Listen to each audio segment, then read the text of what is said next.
ಕಾವ್ಯ ಅವರಿಗೆ ಬರಲಿ ಜೋರಾದ ಚಪ್ಪಾಳೆ.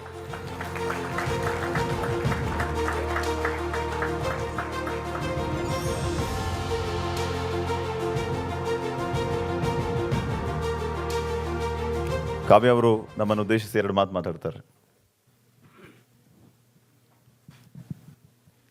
ಎಲ್ಲರಿಗೂ ನಮಸ್ಕಾರ.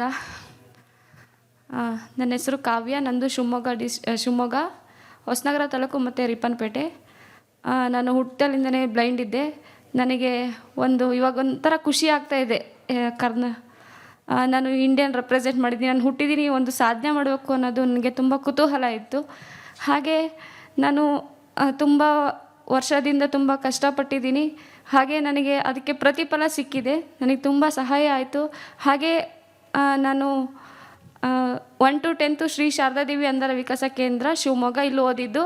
ಹಾಗೆ ನಾನು ಎಜುಕೇಷನ್ಗೋಸ್ಕರ ಬೆಂಗಳೂರಿಗೆ ಬಂದು ಹಾಗೆ Samarthanam trust for the disable ಇಲ್ಲಿ ಉಳ್ಕೊಂಡು ನಾನು ಭಾರತ್ ಎಜುಕೇಷನ್ ಸೊಸೈಟಿ ಕಾಲೇಜಿನಲ್ಲಿ ಕಾಲೇಜ್ ಡಿಗ್ರಿ ಕಂಪ್ಲೀಟ್ ಮಾಡಿ ಮತ್ತು PUC ಕಂಪ್ಲೀಟ್ ಮಾಡಿದ್ದೀನಿ. ಅಟ್ ಪ್ರೆಸೆಂಟ್ ನಾನು ಮಾಸ್ಟರ್ಸ್ ಮಾಡ್ತಾಯಿದ್ದೀನಿ. ಹಾಗೆ ನಾನು ಕ್ರಿಕೆಟ್ ಜೀವನ ಹೇಗೆ ಸ್ಟಾರ್ಟ್ ಆಯಿತು ಅಂದರೆ, ನಾನು ಸಮರ್ಥನಂಗೆ ಬಂದಮೇಲೆ ನಾನು ಮುಂಚೆ ಆಡ್ತಾಯಿದ್ದೆ, ಬಟ್ ಆಮೇಲೆ ಸ್ವಲ್ಪ ಡಿಸ್ಕಂಟಿನ್ಯೂ ಆಗಿತ್ತು. ಹಾಗೆ ಸಮರ್ಥನಂಗೆ ಬಂದಮೇಲೆ ಮತ್ತೆ ನಾನು ಪ್ರಾಕ್ಟೀಸ್ ಮಾಡಿ ನ್ಯಾಷನಲ್ಸು 4 times ನ್ಯಾಷನಲ್ಸ್ ಆಡಿ ಫಸ್ಟ್ ಟೈಮ್ ಇಂಡಿಯಾನ ರೆಪ್ರೆಸೆಂಟ್ ಮಾಡಿದ್ದೀನಿ. ನನಗೆ ತುಂಬ ಖುಷಿ ಆಗ್ತಾಯಿದೆ.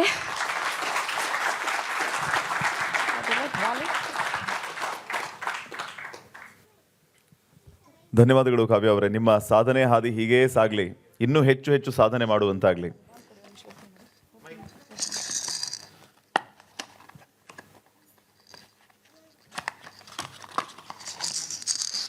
ಈ ಬಾಲ್ ಸೌಂಡ್ ಕೇಳಿಸ್ತಾ ಇದೆಯಾ? ಇದೇ ಬಾಲು ಫೈಬರ್ ಬಾಲ್. ಇದು ಇದರಲ್ಲಿ ಬೇರಿಂಗ್ಸ್ ಇರುತ್ತೆ, ಸೈಕಲ್ ಬೇರಿಂಗ್ಸ್ ಇರುತ್ತಲ್ಲ, ಆ ಬೇರಿಂಗ್ಸ್ ಇರುತ್ತೆ. ನಾವು ಮತ್ತೆ ಆಡುವಾಗ ಅಂಡರ್ ಆರ್ಮ್ ಬೌಲಿಂಗ್ ಮಾಡ್ತೀವಿ. ಮತ್ತು ನಮ್ಮದ್ರಲ್ಲಿ ಕ್ಯಾಟಗರಿ ಇರುತ್ತೆ B1, B2, B3 ಅಂತ ಹೇಳ್ಬಿಟ್ಟು. B1 ಅಂದರೆ ಏನೂ ಕಾಣಿಸೋದಿಲ್ಲ ಅವರಿಗೆ. B2 ಅಂದರೆ 2 to 3 meters ಕಾಣಿಸುತ್ತೆ. B3 ಅಂದರೆ 5 to 6 meters ಕಾಣಿಸುತ್ತೆ. ಆ ಥರ ರೊಟೇಷನ್ ಇರುತ್ತೆ. ಹಾಗೆ ನಮ್ಮದ್ರಲ್ಲಿ ರೊಟೇಷನ್ ವೈಸೇ ಬ್ಯಾಟಿಂಗ್ ಹೋಗೋದಾದ್ರೆ ರೊಟೇಷನ್ ವೈಸೇ ಕಳಿಸ್ಬೇಕು. ಹಾಗೆ ನಮ್ಮ ಇಂಡಿಯಾ ರೆಪ್ರೆಸೆಂಟ್ ಮಾಡೋಕ್ಕೆ ನನಗೆ ತುಂಬ ಖುಷಿ ಆಗ್ತದೆ. ಹಾಗೆ ನಮ್ಮ ಜೆಂಡವನ್ನು ಬೇರೆ ದೇಶದಲ್ಲಿ ಹಾರಿಸ್ತೀವಲ್ಲ, ಅದು ನನಗೊಂಥರ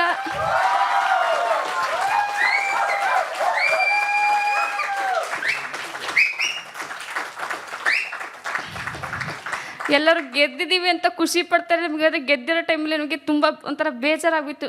ಯಾಕಂದರೆ ನಾವು ಬೇರೆ ದೇಶದಲ್ಲಿ ನಮ್ಮ ಜೆಂಡ ಹಾರಿಸ್ತೀವಿ, ಮತ್ತು ಆ ವಿನ್ನಿಂಗ್ ಮೂಮೆಂಟ್ನ ನಾವು ಸೋಲ್ಜರ್ಸ್ಗೆ ಡೆಡಿಕೇಟ್ ಮಾಡ್ತಾಯಿದ್ವಿ. ನಮ್ಮಷ್ಟೆಲ್ಲ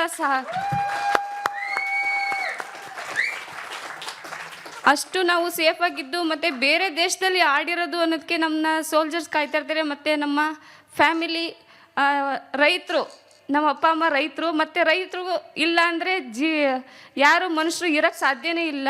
ಹಾಗೆ ಮತ್ತು ನಮ್ಮ ಸೈನಿಕರು ಇಲ್ಲ ಅಂದರೆ ಯಾರೂ ಬದುಕಿ ಇಷ್ಟು ಸೇಫಾಗಿರೋಕ್ಕೆ ಸಾಧ್ಯನೇ ಇಲ್ಲ. ನನಗೆ ಇಷ್ಟೊಂದು ಮಾತನಾಡಲು ಅವಕಾಶ ಮಾಡಿಕೊಟ್ಟಂತಹ ತಮ್ಮೆಲ್ಲರಿಗೂ ಧನ್ಯವಾದಗಳು.